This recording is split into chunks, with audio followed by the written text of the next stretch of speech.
Number one అంటారు. అసలైన number 1 Guru Kashi university. ఒక పర్సన్‌కి ఫోన్ చేయడం జరిగింది. మీ ఫ్రెండ్, మీ బెస్ట్ ఫ్రెండ్. ఫోన్ చేస్తే ఎక్కడో ఏదో ఒక థంబ్‌నెయిల్ ఇష్యూ వల్ల మీ ఇద్దరికి అంటే లైక్ మీ ఇద్దరికి ఎక్స్ అని చెప్పి లేకపోతే కొన్ని ఇదని చెప్పి చాలా ఇదయ్యింది అని చెప్పి చాలా మీ ఇద్దరు ముందు రిలేషన్‌లో ఉండేవాళ్ళు అని చెప్పి అలా ఇలా అని చెప్పి థంబ్‌నెయిల్స్ వేయడం వల్ల ఇష్యూ అయింది అని చెప్పి నేను విన్నాను. అది ఎంతవరకు నిజం? Like Mahesh bro. లేదు హ్మ్. నాకలా అసలు నీకు కాదు ఆయనకి ఇబ్బంది అయిందంట. అది నిజమా? అది నిజం? నాకు తెలీదు మిమ్మల్ని ఎవరు నో అడగలేదా దీని ఐడియా. గురించి? తను అవునా? నా దగ్గర ఏ రోజుకి వచ్చి నా దగ్గర మాట్లాడలేదు. ఉమ్. అండ్ మన ఇద్దరి మధ్య అట్లాంటిది అసలు ఏం లేదు. లేవే అదే లేవు. అన్న ఏం లేదు. కానీ థంబ్‌నెయిల్స్ పెట్టి అలా చేయడం వల్ల Thumbnails మనోడికి ఇష్యూ వంద అయింది. పెడతారు. మనోడికి ఇబ్బంది అయిందని విన్నాను. అది నీకు ఓ ఎప్పుడైనా షేర్ నో చేసుకున్నారా? నో నో నో నో మేము ఆ సీరియల్లో చేసేంత వరకు మాత్రమే అంత క్లోజ్గా ఉన్నాము, డైలీ కలుస్తున్నాం, మాట్లాడడం అంతే తప్ప ఈవెన్ ఆ సీరియల్ పీరియడ్లో ఉన్నప్పుడు కూడా మేము ఉమ్. ఓన్లీ సీరియల్లో అండ్ ఏదైనా షో ఉంటే మాత్రమే తప్ప ఇంకా బయట కలవడం గాన అట్లీస్ట్ ఫోన్లో మాట్లాడడం అట్లాంటిది అసలు ఏమీ లేవు. ఉమ్, ఉమ్, ఇంకా క్లోజ్ మ్యాటర్ అని షేర్ చేసుకోవడం అసలు లేవు. మేబీ ఉమ్, తనకి అది ప్రాబ్లం అయింటే సి ఉమ్, ఇప్పుడు మనము 100 చూస్తాము, గూగుల్ ఓపెన్ చేస్తే 100 వస్తుంది. ఇప్పుడు ఉమ్. నా గురించి 100 వస్తుంది. అవును అవును. సో నేను ప్రతి దానికి నేను హర్ట్ చేసుకుని కూర్చొని అలా వేసిన వాళ్ళ పైన నేను హర్ట్ అయ్యి అవన్నీ చేసుకుని ఉంటే ఎన్నో మనం బ్రతుకుతుంది సోషల్ మీడియా అనగానే.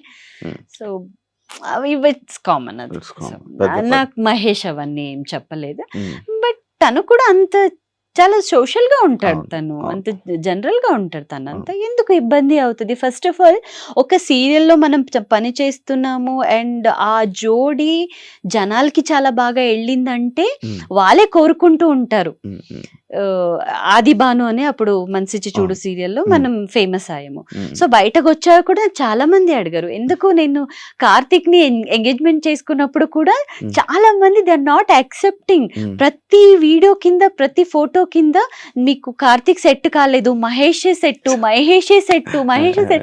నేను నవ్వుకున్నా అంతే. అంటే రియాలిటీ వేరుంటది, ఆ, ఆ, సో అవును ఇక్కడ వేరుంటది. అవును. అది జనాలకు పాప చాలా దగ్గర ఉమ్, తీసుకుంటారు కాబట్టి అలా ఆలోచిస్తారు. బట్ థంబ్నెయిల్ వాళ్ళకి మీరు చెప్పక్కర్లేదు. Um. You are also in same media. మంచి థంబ్‌నెయిల్ ఏంట్రా? థంబ్నెయిల్ లో ఏదో ఒకటి వేస్తే లోపల ఏముండదు ఆ, అన్నట్టు. ఆ, ఆ. ఓకే. ఇప్పుడు మీది లవ్ అయినా? నో నో నో అరేంజ్ కాదు, అది లవ్ కాదు. But he's my friend. ఎప్పుడు ఒక 7 years ఫ్రెండ్ నాకు. బట్ లాస్ట్ ఫిబ్రవరి మా ఎంగేజ్మెంట్ అయిన నన్ను బిగ్ బాస్ నుంచి బయటకు వచ్చాం బిఫోర్ నేను ఫిబ్రవరి 14th మాట్లాడాను ఆ అబ్బాయితో. అబ్బా అప్పటి వరకు బట్ కాంటాక్ట్ లో ఉన్నారు. హాయ్ బాయ్ ఏదో మూవీకి అడిగారు నన్ను, నేను అంతగా రెస్పాండ్ అవ్వలేదు ఎందుకంటే నాకు ఆ మూవీ ఫీల్డ్ కాదు, నేను రెస్పాండ్ అవ్వలేదు. ఫస్ట్ టైం మనం ఫోన్ లో మాట్లాడింది ఆ ఫిబ్రవరి 14th. యా సో ఫ్రెండ్ నుంచి అంతే. అలా నోలో అసలు ఫోన్ లో మాట్లాడుకోవడం కూడా లేదు. నీకు లవ్ మేము లైఫే లేదా?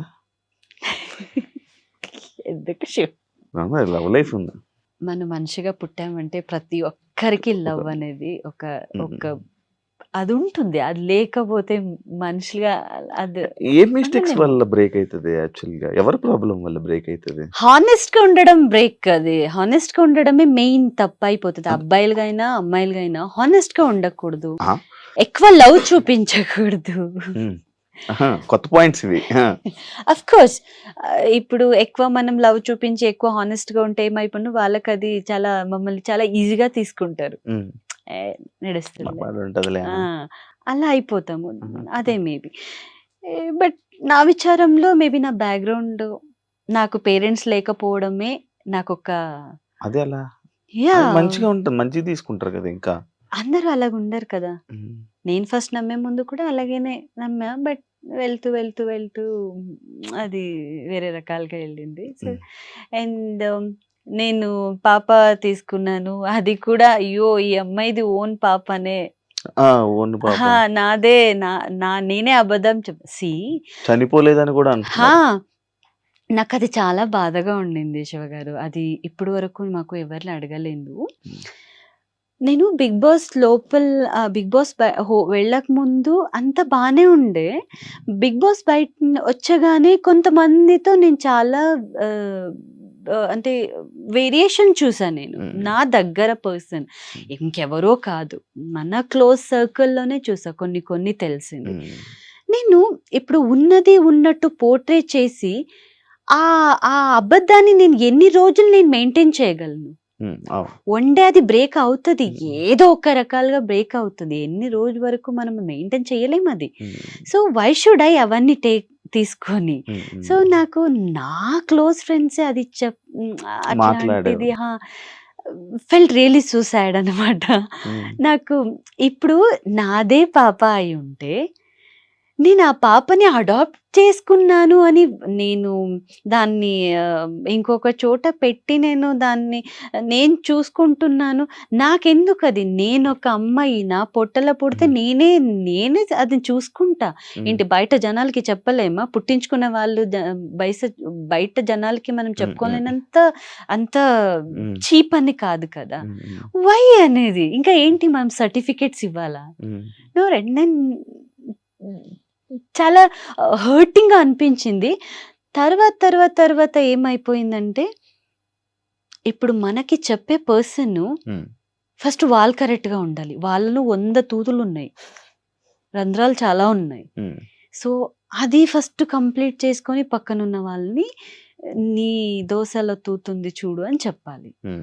సో అప్పుడు తెలుసుకున్నా, అరే నువ్వే కరెక్ట్ గా లేదురా, నువ్వు నా గురించి ఏం మాట్లాడతావు? నువ్వే 100 అబద్ధం చెప్తావు. నా కళ్ళారా చూసిన కొన్ని పర్సన్స్ వాళ్ళ పర్సనల్ లైఫ్ అంతా నాకు తెలుసు, పిన్ టు పిన్ తెలుసు. ఇప్పుడు ఈ రోజు చాలా పతివ్రత లాగా అబ్బాయిలకు ఏ వర్డ్ వాడాలో నాకు తెలియట్లేదు. మేబీ సో చాలా అలా బిహేవ్ చేస్తున్నారు. అబ్బాయి అమ్మాయి ఇద్దరు. అమ్మాయిలకి అమ్మాయిలే శత్రువులు తెలుసా? అమ్మాయిల నుంచే ఫస్ట్ శత్రుత్వం స్టార్ట్ అవుతుందంట. సో ఇవన్నీ ఫేస్ చేసిన తర్వాత ఓకే చలో వీళ్ళు ఎవరు రారు, మనది కష్టం అన్నప్పుడు ఎవరు రారు. ఫ్యామిలీ మెంబర్సే రారు, మమ్మల్ని రోడ్లో నించోబెట్టారు, ఇంకా వీళ్ళు ఎవరు ఎందుకు వస్తారు? సో దట్ అట్లాంటి వాళ్ళకి నేను పట్టించుకోను. సో అండ్ సరిపోయింది కూడా అబద్ధం అన్నారు కదా, అక్కడ చాలా డౌన్ అయిపోయాను నేను. అన్నీ తెలుసు నీకు? ఎందుకు తెలీదు, అన్నీ తెలుసు. బట్ రియాక్ట్ అవుతూ వెళ్తుంటే అది ప్రొలాంగ్ అయిపోతుంది. ఇప్పుడు మనము అందరికీ క్లారిటీ ఇచ్చుకొని కూర్చోలేము. ఫస్ట్ ఆ క్లారిటీ ఇవ్వాలంటే అవతల పర్సన్ అడిగే వాళ్ళు కరెక్ట్ గా ఉంటే మనం క్లారిటీ ఇవ్వడంలో ఒక అర్థం ఉంటుంది. సో వాళ్ళే కరెక్ట్ గా లేదు, ఫస్ట్ వాళ్ళని చూసుకోవాలి, తర్వాత ఇలా వేలెత్తి చూపిస్తే పట్టించుకోను నేను. అండ్ నాకు ఇంకొకటి బాధేసిందంటే, కీర్తికి అసలు యాక్సిడెంటే కాలేదు అన్నారు. సో ఇప్పుడు మీరు తీసుకున్న ఇంటర్వ్యూ చాలా మందికి వెళ్తుంది కదా, మీరు ఏమనుకోకపోతే కెమెరాని కొంచెం ఇక్కడ జూమ్ చేయొచ్చా? మీకు ఇలా టచ్ చేస్తే కూడా తెలుస్తుంది.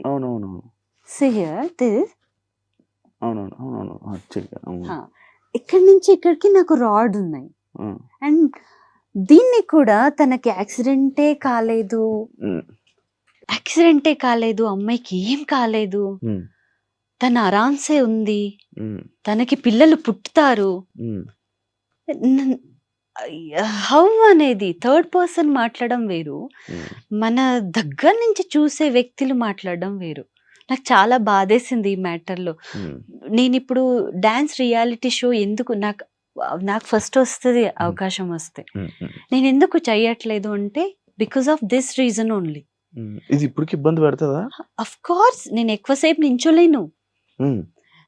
చాలాసేపు ఒక 1 hour 2 hours పైన నించుంటే ఇంత లావగా అయిపోద్ది కంప్లీట్. ఇక్కడ లాక్ ఉంది కదా, ఈ సిస్టమ్ ఫుల్ లాక్ అయిపోయి, అండ్ నాకు స్పైనల్ కార్డ్ ఒకటి లేదు, స్ప్రింగ్ ఉంది. యాక్సిడెంట్ వల్లనే. సో ఎక్కువ సడన్లీ ఇలా ఉంగుంటానా, ఇలా నించోలేను, సెట్ చేసుకోవాలి నేను. ఆ స్ప్రింగ్ సెట్ చేసుకొని ఇలా, అది ఇప్పుడు స్ప్రింగ్ తెలుసు కదా, ఇలా కదులుతూ ఉంటాయి కదా, సడన్లీ వేస్తే మళ్ళీ మొత్తం ఫుల్ స్పైనల్ కార్డ్కి ఇక్కడి నుంచి ఇక్కడ పెయిన్ వస్తుంది నాకు. సో ఇంత స్ట్రగల్ ఉన్న వ్యక్తులు వాళ్ళకి ఏం తెలియకుండా దగ్గర చూసారు కదా, వాళ్ళు ఎలా మాట్లాడగలుగుతారు? ఉమ్. చాలా బాధగా ఉంటుంది ఆ మ్యాటర్లు. మన దగ్గర పర్సన్, మరి చాలా దూరం కాదు. సో వాళ్ళకి ఏం చెప్తాము? ఇది అట్లీస్ట్ వాళ్ళకి తెలుస్తే నాకు అట్లీస్ట్ వాళ్ళ మైండ్లో లేదురా, అవును. నేను ఇప్పటికైనా నేను సరిదిద్దుకోవాలి. ఉమ్. అబద్ధం ఒకరి గురించి ఫుల్ కంప్లీట్గా తెలుసుకోకుండా మాట్లాడకూడదు.